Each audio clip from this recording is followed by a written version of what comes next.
صوت المطر يخفف توترك، والسبب علمي. صوت المطر هادئ ومنتظم، يسمونه العلماء الضوضاء البيضاء. هو يغطي على الأصوات المزعجة حولك ويخلي دماغك يرتاح فورا، حتى لو كان يومك مضغوط أو متوتر.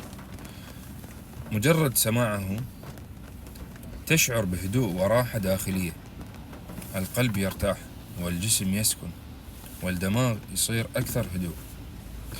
المطر مو بس منظر، وإنما هو مفتاح راحتك العقلية. جرب تسمع ولو دقيقة، تشوف الشعور.